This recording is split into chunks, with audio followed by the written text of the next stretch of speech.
I could feel every eye on me as I walked down the aisle. The white roses looked perfect. The string quartet played beautifully. My dress caught the afternoon light just right. Everything seemed like a dream. But I knew the truth. My mother sat in the third row, her phone hidden in her lap. She'd already sent the signal. My brother stood near the back. His camera pointed straight at me. He'd planted the evidence this morning. My aunt had her live stream ready, waiting for the perfect moment to go viral. They thought I had no idea. They thought today would be my destruction. I smiled wider and kept walking. My bouquet didn't shake. My steps stayed steady. I'd practiced this walk 1,000 times in my mirror, preparing for this exact moment. The guests whispered softly. They had no clue what was coming. Neither did my family. My fiancé, Blake, stood at the altar looking nervous. But that was part of the plan too. The officiant cleared his throat as I reached the front. "Dearly beloved, we are gathered here today." I barely heard the words. My heart pounded, but not from wedding jitters. 6 weeks. I'd known for 6 weeks. "If anyone objects to this union," the officiant said, his voice carrying across the silent room, "speak now or forever hold your peace." The silence stretched for exactly 3 seconds. Then my mother stood up. "I object." Her voice cut through the chapel like a knife. Gasps rippled through the crowd. Phones came up immediately. This was the moment they'd been waiting for. My mother stepped into the aisle, her face painted with fake concern. She practiced this too. "I'm sorry," she said, her voice trembling perfectly. "I can't stay silent anymore. My daughter." She paused, wiping a tear that wasn't real. "She's not who you think she is." Blake's hand tightened on mine. I squeezed back, giving him the signal. "They come." "Mom," I said softly, my voice small and confused. Exactly how they expected me to sound. "What are you doing?" "What I should have done months ago." She looked at Blake, her eyes full of practiced sympathy. "She's a gold digger. He tracked you down. She researched your family's wealth. She planned everything." More gasp. The guests leaned forward. My bridesmaids looked horrified. "That's not true," I whispered. "And that's not all." My mother's voice grew stronger. "She trapped you. The pregnancy scare last year. She lied about the birth control. She wanted to lock you down." Blake's jaw clenched. I felt him tense beside me. "I have proof," my mother continued. "Text messages. Bank statements. She's been planning this for 2 years." The chapel erupted in whispers. My hand shook, really shook this time. Blake turned to me slowly. His face was unreadable. "Is any of this true?" I opened my mouth to answer, but before I could speak, the projection screen behind the altar flickered to life. My sister stood at the tech booth, her smile visible even from here. She'd been waiting for this cue. Photos filled the screen. Large, clear, flaming. Me at expensive restaurants with older men. Me accepting envelopes. Me in designer clothes I couldn't afford. The whispers turned to murmurs. The murmurs turned to shocked exclamations. "Those photos," I started. "Are real," my sister announced, walking down the aisle like she owned it. "I took them myself. Over the past year. Following her. Documenting everything." She clicked to the next slide. More photos. Me laughing with a man who wasn't Blake. Me holding hands with someone else. Me kissing a stranger outside a hotel. My bridesmaids backed away from me. Blake's parents stood up, their faces twisted with disgust. "Those are taken out of context," said louder now. "That's my cousin. That's a work dinner.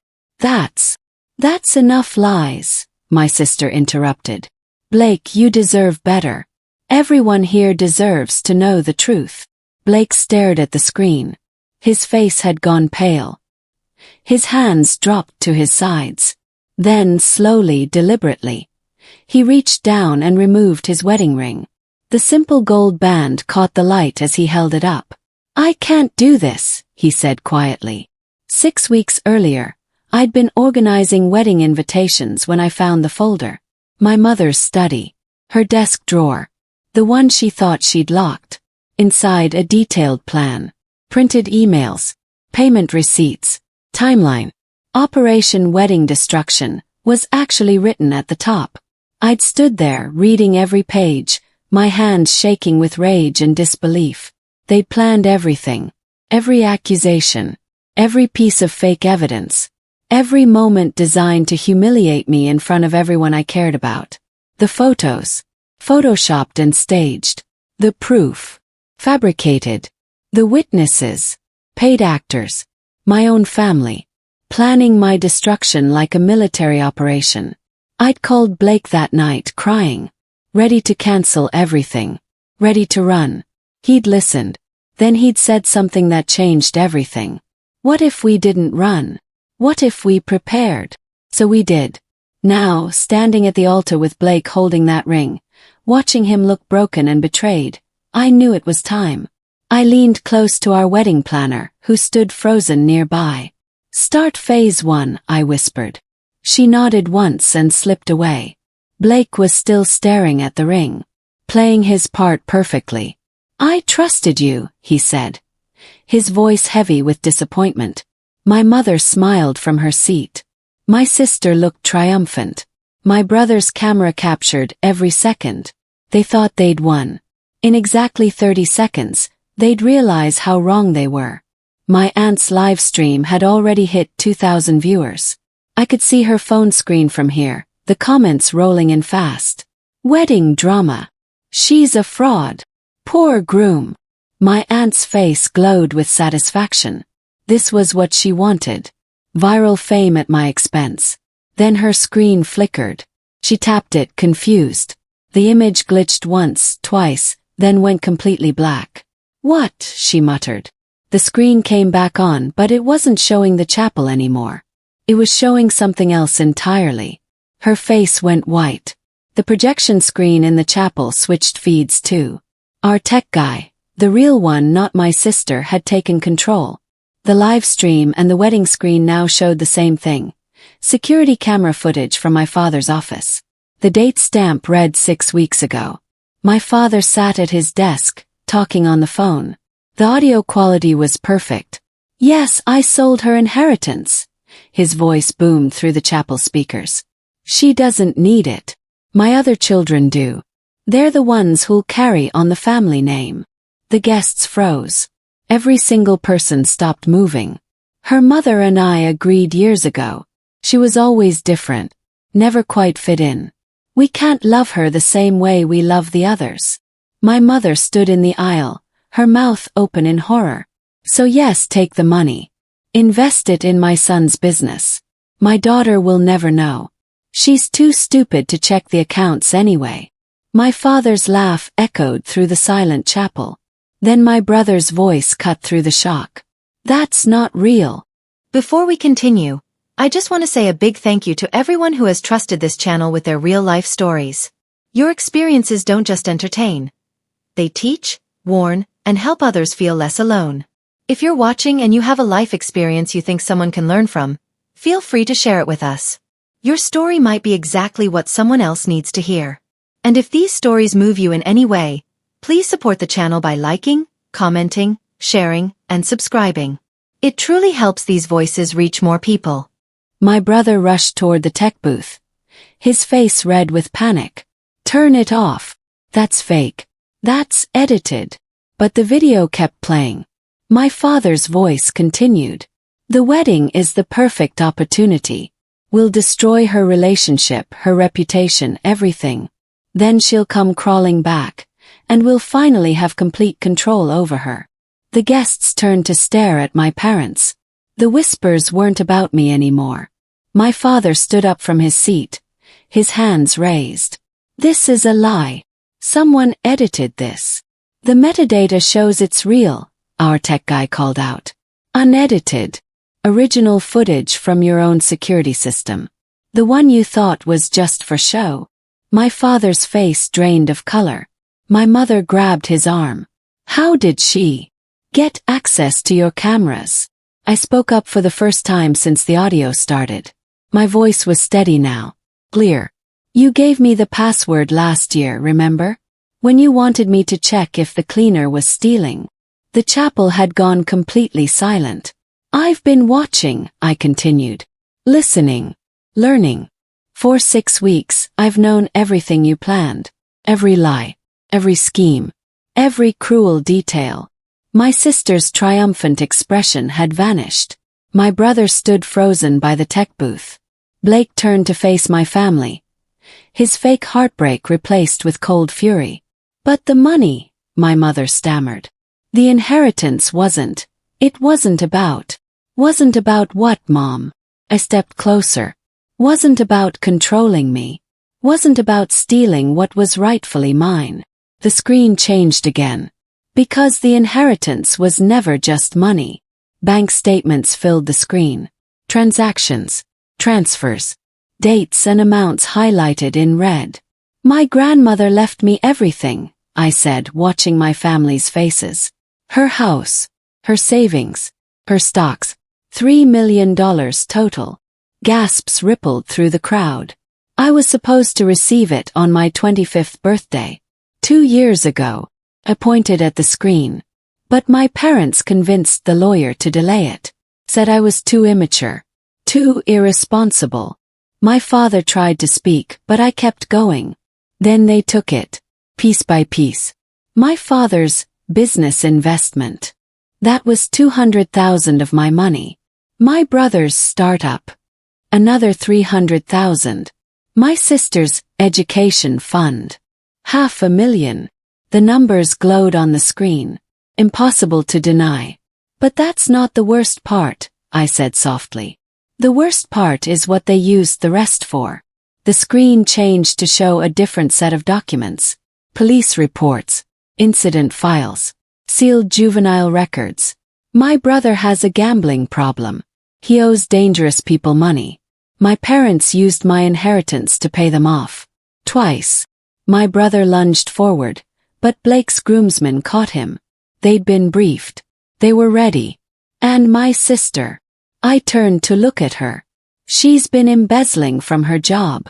My money covered what she stole. My sister's legs buckled.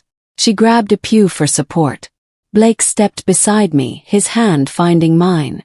What exactly did they do to you? He asked quietly. His voice carrying to every corner of the chapel. Smiled. It wasn't a nice smile. Everything, I said. But I'm not going to the police. I'm not pressing charges. I'm doing something better. The screen switched to new footage. Video this time crystal clear. My sister sat in a coffee shop 3 weeks ago. Across from her sat a man, rough-looking, uncomfortable in his clean shirt. I need you to send messages to my sister's fiancé. Her voice played through the speakers. Pretend you're her ex, say she cheated. Say she's using him. The man hesitated. I don't know. $5,000, my sister interrupted. Cash. Right now. All you have to do is send some texts and maybe show up at the wedding if we need you. The man took the money. On screen, my sister laughed. Actually laughed. This wedding is going to be a disaster, she told him. And it'll be the best thing I've ever watched. She's always been the favorite in her own mind. Time to knock her down. The video paused on my sister's smiling face. In the chapel, my sister's face had gone gray. That's the man, I said, pointing to the back of the room. Everyone turned. The same rough-looking man stood by the door, wearing the same uncomfortable expression. Tell them, I said to him. She paid me, he said simply. Everything she said in that video is true. I got the texts ready. She gave me photos to send. Even taught me what to say. My sister collapsed into a pew, her hands covering her face. But I didn't send anything, the man continued. Because 2 weeks ago this lady, he pointed at me, offered me $10,000 to tell the truth instead. The screen went dark. I took a deep breath.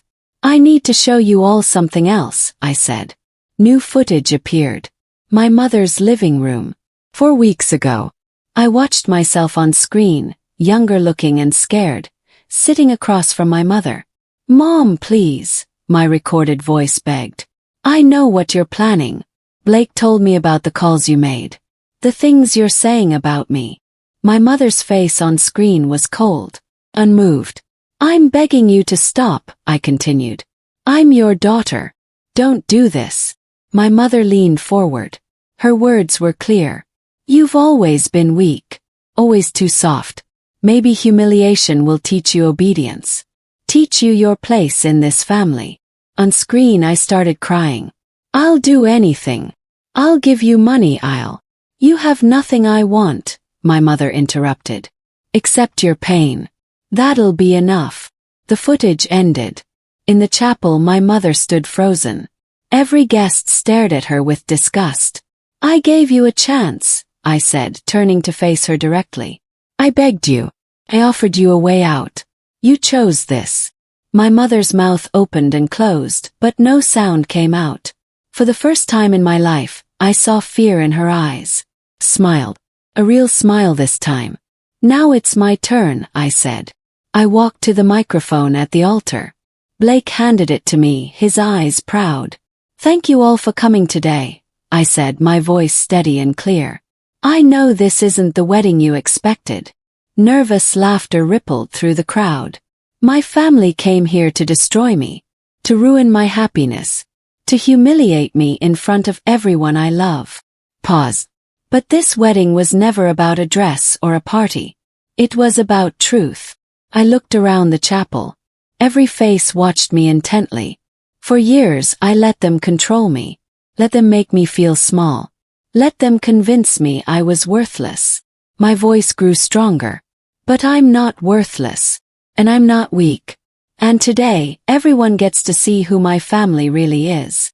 My father tried to stand, but Blake's father, who'd been briefed weeks ago, put a hand on his shoulder. "Firm. Clear. Sit down." "So we're going to have a wedding," I continued. "But first, we're going to have another ceremony. Right here. Right now." I gestured to our wedding planner, who carried out a small table and placed it center stage. On it, legal documents. A lawyer standing ready. "This is my grandmother's will," I said. "The real one. The one my parents tried to hide. And I'm about to sign the paperwork that transfers everything back to me. Every penny. Every asset. All of it." My mother lurched forward. "You can't." "I can," I said. "My grandmother's lawyer has been waiting for this day. The day I turned 27. The day her will specified I'd be mature enough to fight for what's mine." The lawyer nodded and handed me a pen. "And you're all witnesses," I added.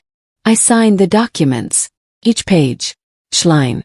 The lawyer countersigned and notarized everything on the spot. Legal. Binding. My family's faces showed pure horror. Then Blake spoke up, his voice carrying across the chapel.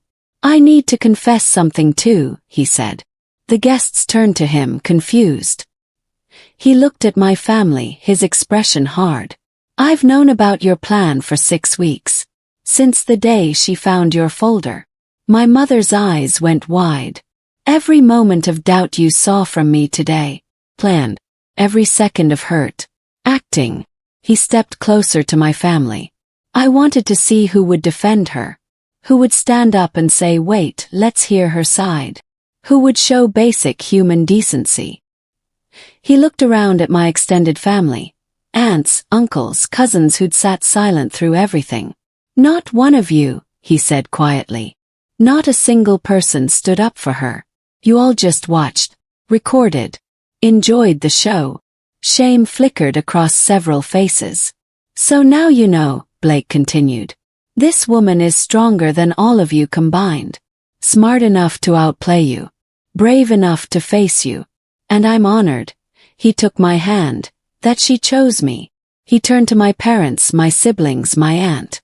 "You failed," he said simply. "Every test. Every moment. You failed." My brother's face turned red. "This isn't over." "Yes, it is," Blake interrupted. "Because you're about to see exactly what happens when you underestimate someone." My brother rushed toward the exit. My sister followed. My parents started to stand.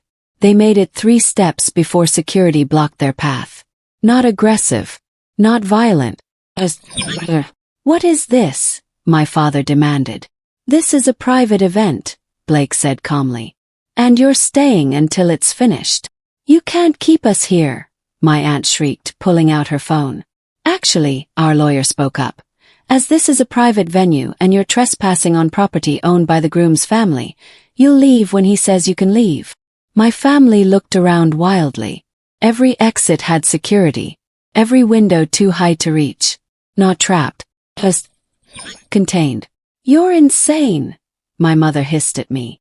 All of this, it's crazy. Vindictive. No, I said softly. It's justice. There's a difference. My aunt held up her phone. I'm calling the police. Please do, Blake said. I'd love for them to see the evidence of fraud, embezzlement, and conspiracy we've compiled. My aunt's hand froze. Or, I said, stepping forward, you can sit down, stay quiet, and let me finish. Your choice. They looked at each other. The security. The locked doors. Slowly they sat back down. My aunt's face had gone white. You'll ruin us, she whispered. I met her eyes. Yes, I said simply. I will. I took the microphone again and looked out at the guests. Really looked at them. I need everyone to understand something, I said. Every person in this room was chosen carefully. Hand-selected. Confused murmurs spread through the crowd. You're not just random wedding guests. You're my family's business partners. They're church elders. They're country club members. They're neighbors and colleagues and friends. Recognition dawned on several faces. In other words, I continued, you're their entire social world, their reputation, their power base, everything they've built their lives on. My mother's face went from white to gray. And today you've all witnessed who they really are, what they're capable of, how they treat their own daughter. Pulled out my phone, held it up. This phone contains every recording, every piece of evidence, every cruel word and calculated scheme. Dead silence. And I'm giving you all a choice, I said. You can pretend you didn't see this. You can go home and forget. You can help my family rebuild their reputation. Pause. Or you can remember. You can share what you witnessed. You can make your own decisions about who deserves your trust, your business, your friendship. Phones started buzzing all around the chapel. Quietly at first, then more urgently. People pulled them out, confused. Then their faces changed as they read the messages. What's happening? Someone whispered. Our tech guy spoke up. Everyone's receiving the full evidence package. Photos, videos, bank records, police reports. Everything. All at once. The buzzing intensified. Every phone in the room lit up. My family sat frozen, watching their world crack apart in real time. My mother broke first. She rose from her seat and fell to her knees in the aisle. Tears streaming down her face. Real ones this time. Baby, she sobbed. Please. I'm so sorry. I didn't mean, I never wanted. She crawled forward on her knees. Actually crawled. You're my daughter. My baby girl. Love you. I've always loved you. The words she'd never said before. Not once in 27 years. Please, she begged, reaching for me. Don't do this. We can fix this. We're family. Part of me, the little girl who'd always wanted her mother's love, almost broke. Almost. I looked down at her. Really looked. You called me baby, I said quietly. For the first time in my entire life, you just called me baby. She nodded frantically. Because you are. You're my baby. No, I said. I'm your victim. And you only care now because you're caught. That's not true. She grabbed at my dress. I love you. I stepped back, pulling my dress free. You love control, I said. You love power. You love being the one who decides who suffers and who succeeds. My mother's sobs grew louder. But you taught me something important, I continued. She looked up, hope flickering in her eyes. Smiled. You taught me this, I said simply. A woman stood up in the back of the chapel. Someone I'd never seen before. Someone no one had invited. She was older than me by maybe 10 years. Her face was unfamiliar but somehow familiar. "Who are you?" my father demanded, his voice shaking. The woman walked down the aisle slowly, confidently, like she belonged. "My name is Vanessa," she said. "And I'm your father's first daughter." The chapel exploded in shocked whispers. My father's face went purple. "That's a lie. I never." "March 15th, 1989, Vanessa interrupted. "You were 23. My mother was 19. You got her pregnant, then paid her to disappear." She pulled out documents, birth certificate, DNA test results, bank transfer receipts. "I've been watching this family for years," Vanessa continued, "waiting for the right moment. And when your daughter, my sister, reached out to me 6 weeks ago, I knew it was time." My father tried to stand, but his legs gave out. He collapsed back into the pew. My mother stared at him. "You had another child." "It was before we met," he sputtered. "It didn't matter." "I mattered," Vanessa said quietly. "And so did the other one." Everyone froze. "Other one?" my mother whispered.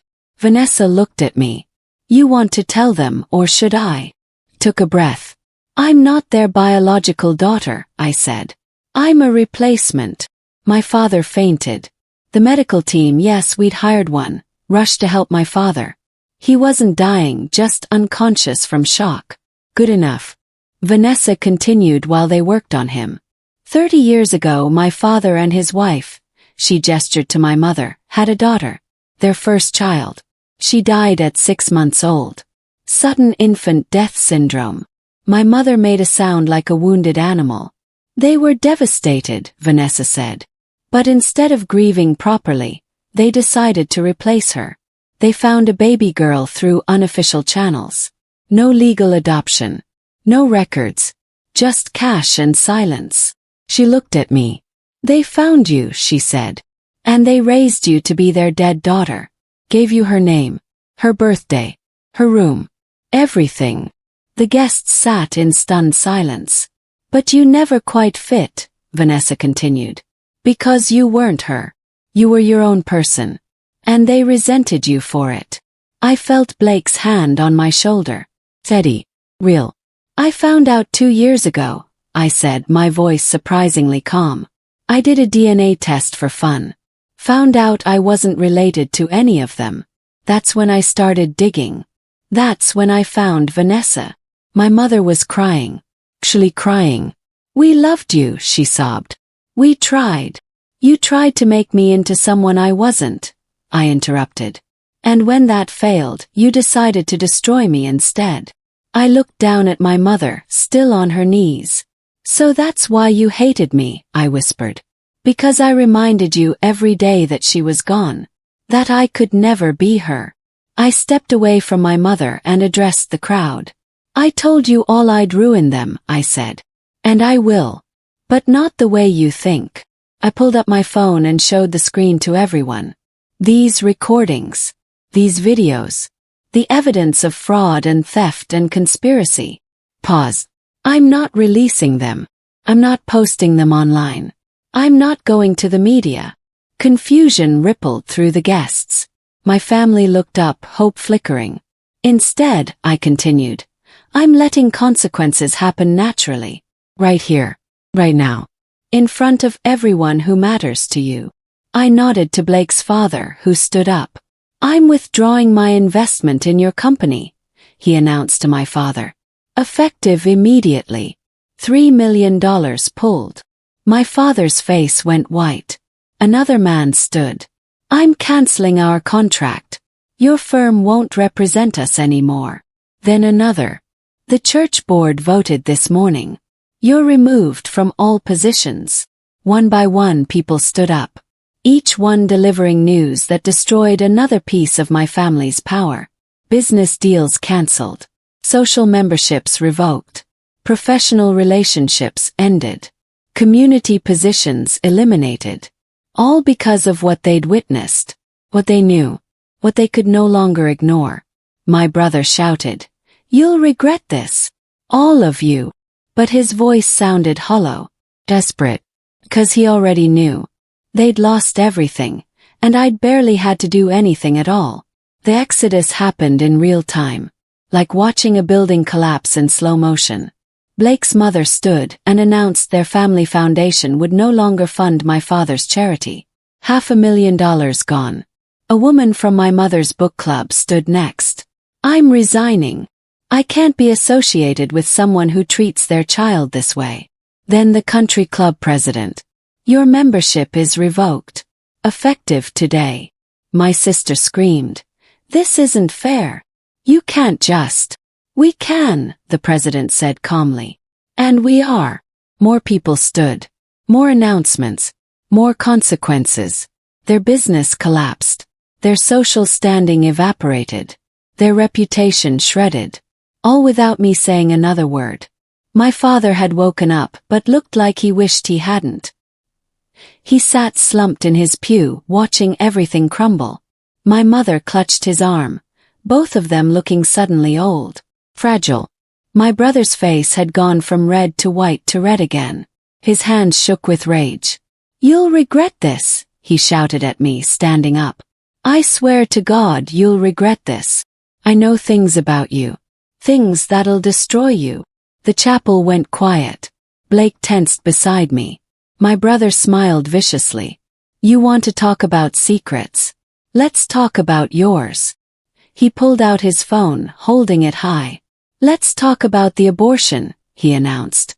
"The one you had 3 years ago. The one you never told anyone about." Gasps filled the room. Blake squeezed my hand tight. The silence stretched. Heavy. My brother's smile widened. "Not so perfect now, are you? Not so morally superior?" He looked around the room, playing to the crowd. "My sister killed her baby. Murdered it.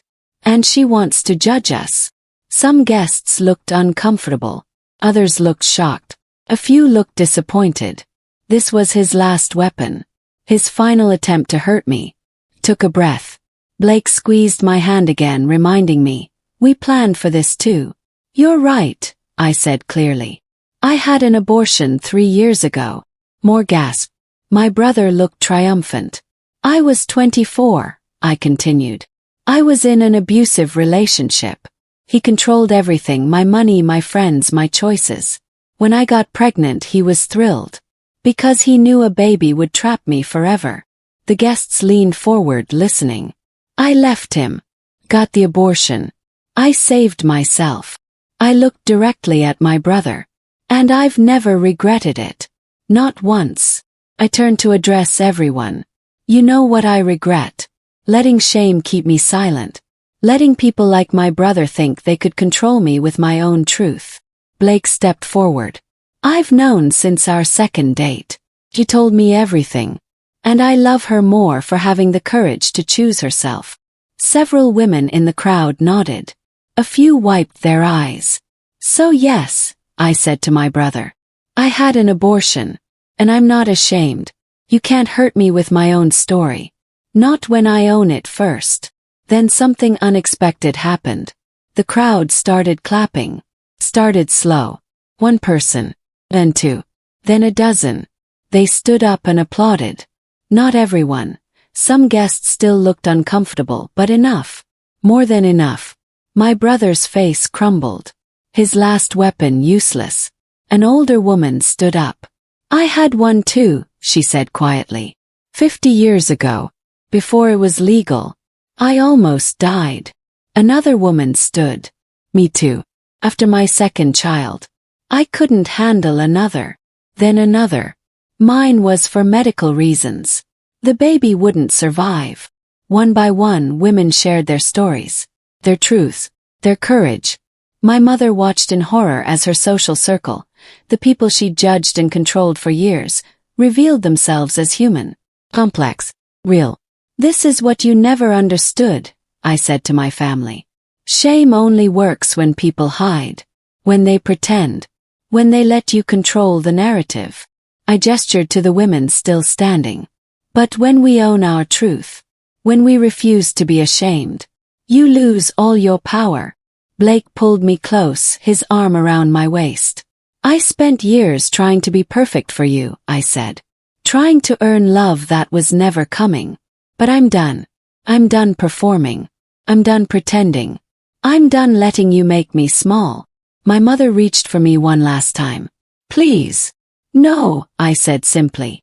You had 27 years to love me. You chose cruelty instead. That was your choice. This is mine. The fighting started between them then. My brother turned on my sister. This is your fault. Your stupid plan got us caught. My plan, she shrieked back. You're the one who gambled away her inheritance.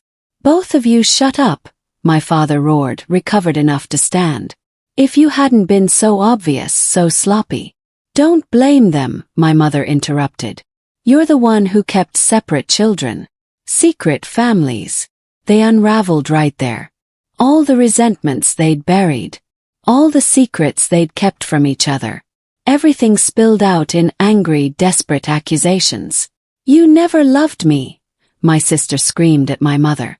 You only loved her, the dead one. At least she was actually mine. My mother shot back. My brother punched the pew. I'm drowning in debt and you people just keep taking. We're your parents, my father shouted. You owe us. Back and forth. Louder and louder. Their perfect family facade completely shattered. The guests watched in horrified fascination. I just stood there, Blake beside me, and watched them destroy each other. No intervention needed. No extra revenge required. They were doing it themselves. This is your fault, my mother suddenly screamed at me, her face twisted with rage and tears. All of this. If you'd just been grateful. If you'd just obeyed. If you'd just been her. There it was. The truth she'd never admitted. But I'm not her, I said quietly. I never was. I never could be. And you tortured me for it. I reached up and removed my veil. The long white lace that had taken hours to pin perfectly. I walked over to my mother and placed it in her hands. You wanted a spectacle, I said softly. You wanted drama and tears and destruction. You got it. Just not the way you planned. She clutched the veil, her hands shaking. I wanted freedom, I continued. And now I have it. I turned back to Blake, to the altar, to the life waiting for me. I'm done with all of you, I said to my family. You're not invited to my life anymore. Not my home. Not my future. Not my happiness. You're just done. My father tried one last time. You can't just walk away from family. Watch me, I interrupted. I took Blake's hand and walked away from the altar. Away from my family. Away from everything they represented. Our closest friends followed us. Blake's family. My chosen family. The people who'd loved me without conditions. Behind us, my blood family sat in the ruins of their reputation, their power, their control. Where are we going? Blake whispered. Smiled. Somewhere they'll never find us. We walked through a side door, leaving the chapel behind. But we weren't done yet. The smaller ceremony happened in the garden behind the chapel. Just 30 people. The ones who mattered. No elaborate decorations. No expensive flowers. Just simple chairs and honest love. The same officiant married us. The same vows, but they meant more now. I, Blake, take you, exactly as you are. Perfectly imperfect. Beautifully real. I take you too. For choosing me. For believing me. For fighting with me. We kissed as husband and wife while my real family cheered. But the celebration felt tense. And finished. Because we all knew what came next. After the cake, simple vanilla my favorite, Blake pulled me aside. The lawyer finalized everything, he said quietly. The house is ready. New city. New names if you want them. New life. New everything, I agreed. He studied my face. Are you sure? We can still stay. Fight them in court. Make it official. I shook my head. This was never about legal justice. It was about taking back my power. And I did. You did, he agreed, smiling. But his smile faded as he asked the next question. Are you ready to disappear? I looked back at the chapel, heard angry voices still arguing inside. Then I looked at Blake, at our future, freedom. Yes, I said. I'm ready. They lost everything quietly in the weeks that followed. No dramatic trials. No media coverage. No public scandal beyond that one wedding. Just slow, inevitable consequences. My father's business closed. My mother's social invitations stopped. My brother's debts caught up with him. My sister lost her job when the embezzlement finally surfaced. The money I'd reclaimed went into a trust. Some for me and Blake. Some donated to causes supporting adopted children and abuse survivors. None to them. Not ever again.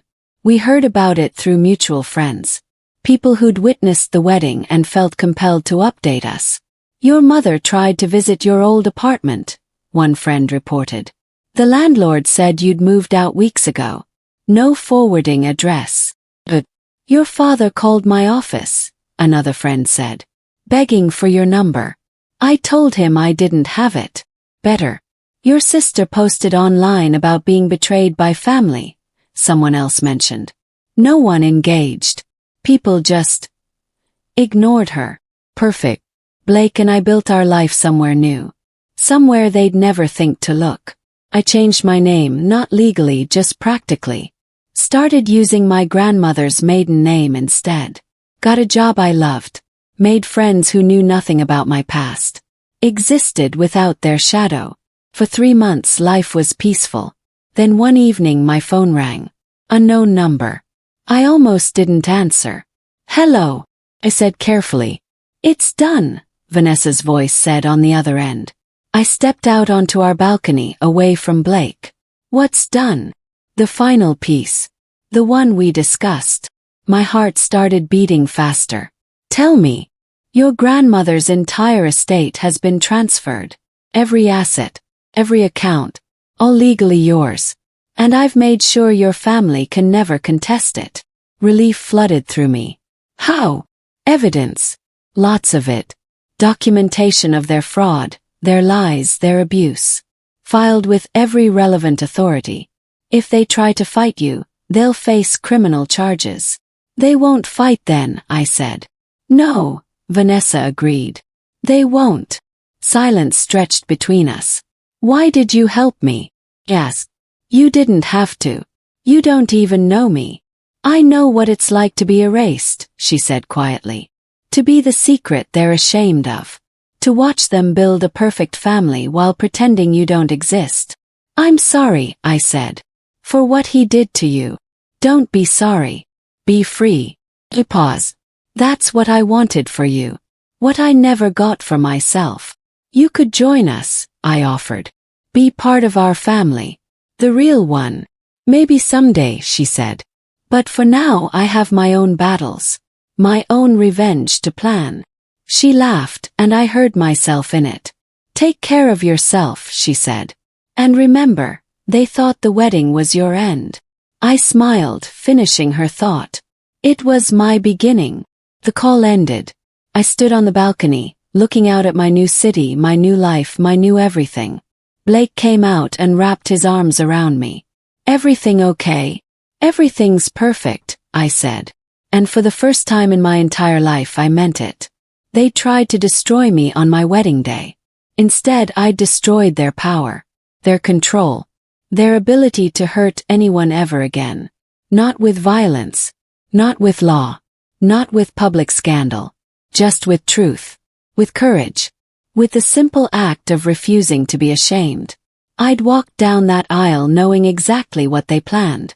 And I'd walked away from it with everything I'd ever wanted. Freedom, love, myself. They thought they were writing my ending. But they were really just writing my beginning. If you were in my place, what would you have done?